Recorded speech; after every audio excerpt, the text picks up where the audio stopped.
आजकल तुर्की से जो खबरें आ रही हैं वो थोड़ी अजीब सी बेचैनी पैदा कर रही हैं।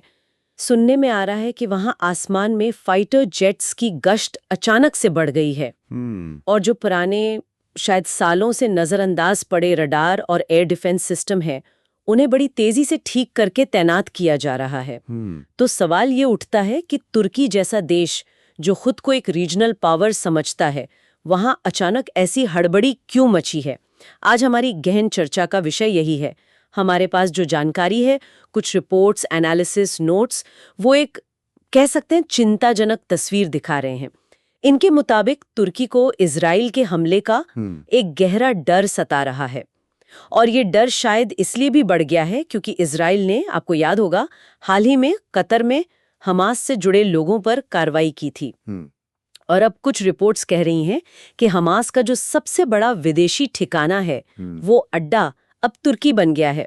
तो आज हम इन स्रोतों के आधार पर समझने की कोशिश करेंगे कि तुर्की की इस बेचैनी की असली वजह क्या है, इजराइल की चेतावनी कितनी गंभीर है, और क्या तुर्की की मिलिट्री पावर वाकई उतनी है जितनी दिखती है, या इसमें कोई बड़ा झोल है। और सबसे बड़ा सवाल, नाटो मेंबर होने के बावजूद तुर्की इतना असुरक्षित क्यों महसूस कर रहा है? चलिए इन सब पहलुओं को थोड़ा खोलकर देखते हैं कि ये स्रोत क्या बताते हैं। ये जो डर का माहौल है, ये सिर्फ सरकारी इमारतों या मिलिट्री हेडक्वार्टर्स तक ही नहीं है। जानकारी ये है कि राजधानी अंकारा से लेकर इस्तांबुल तक आम लोगों में भी एक अनकही सी घबराहट फैली हुई है। और जो तैयारियां चल रही हैं, उन्हें एक सोर्स ने बड़ी अच्छी तरह डिस्क्राइब किया है, डूबते को तिनके का सहारा। ऐसा लग रहा है जैसे बहुत पुराने जंग खाए डिफेंस इक्विपमेंट को फिर से चमकाकर किसी बड़े खतरे का सामना करने की उम्मीद की जा रही है। ये अपने आप में काफी कुछ कहता है ना? बिल्कुल।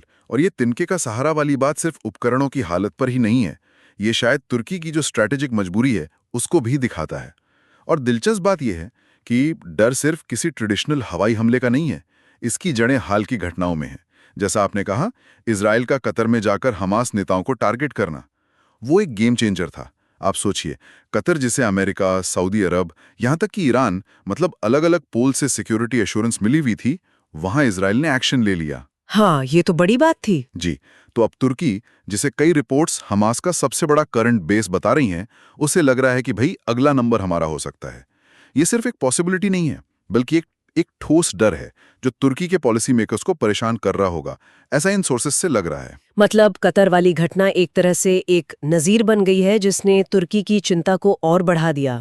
निश्चित रूप से कतर की घटना ने यह दिखा दिया कि सिक्योरिटी गारंटीज, चाहे वो कितने भी पावरफुल देशों से क्यों ना हो, वो शायद इजराइल के इरादों के आगे काफी नहीं है, खासकर जब मामला उसकी नेशनल सिक्योरिटी का हो, जैसा वो क्लेम करता है। और तुर्की के मामले में ज्योग्राफिकल प्रॉक्सिमिटी, मतलब भौगोलिक नजदीकी, इस चिंता को और बढ़ा देती है।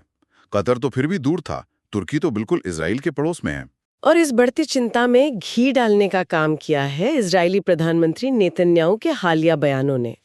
उन्होंने बिना किसी लाग लपेट के बिल्कुल साफ शब्दों में चेतावनी दी है।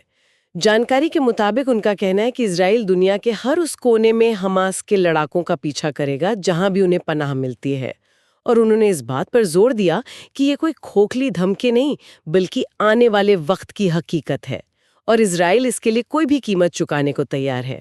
ये भाषा, ये अपने आप में बहुत स्ट्रांग है। हाँ, और ये सिर्फ भाषा का खेल नहीं है। इजराइल का ट्रैक रिकॉर्ड अगर देखें, जैसा कि स्रोत बताते हैं, तो ये चेतावनी और भी ज्यादा वजनदार लगती है।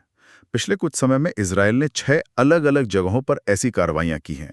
शुरुआत गजा और वेस्ट बैंक से हुई, फिर लेबनान, सीरिया, यमन, ईरान, और सबसे ताज़ा कतर। हर मामला थोड़ा अलग था, लेकिन पैटर्न एक ही है। इजराइल अपनी कथित सुरक्षा चिंताओं को लेकर सीमाओं के पार जाने से हिचकाता नहीं है। 6 जगह है। जी, 6।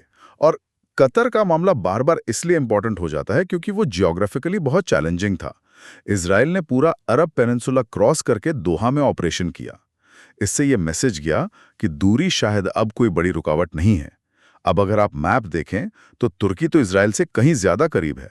तो इस कॉन्टेक्स्ट में नेतन्याहू का बयान सिर्फ पॉलिटिकल बयानबाजी नहीं लगता, बल्कि एक सीरियस इरादे का संकेत देता है, ऐसा इन एनालिसिस का मानना है। ये सब सुनकर थोड़ा ताज्जुब होता है, क्योंकि आमतौर पर जब हम तुर्की के बारे में सोचते हैं तो एक शक्तिशाली देश की इमेज आती है, ऑटोमन साम्राज्य का इतिहास है और आज भी तुर्की खुद को एक इम्पॉर्टेंट रीजनल प्लेयर मानता है।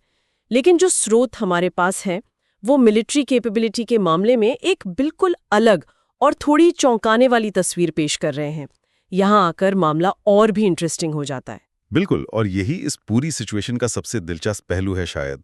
सोर्सेस के मुताबिक तुर्की की मिलिट्री ताकत, खासकर एयरफोर्स, शायद उतनी मजबूत नहीं है जितनी बाहर से दिखती है। एक रिपोर्ट के अनुसार तुर्की की एयरफोर्स में कुल मिलाकर लगभग 294 फाइटर एयरक्राफ्ट्स हैं। लेकिन इससे भी ज्यादा चिंता की बात यह है कि इन्हीं सोर्सेस का दावा है कि इनमें से 80% एयरक्राफ्ट्स पुराने पड़ चुके हैं, आउटडेटेड हैं। मतलब कागज पर नंबर भले ही ठीक-ठाक लगे हैं, लेकिन असल कॉम्बैट कैपेबिलिटी लिमिटेड हो सकती है। मॉडर्न विमानों की बात करें तो उनके पास कुछ दर्जन F-16 फाइटर जेट्स हैं, बस।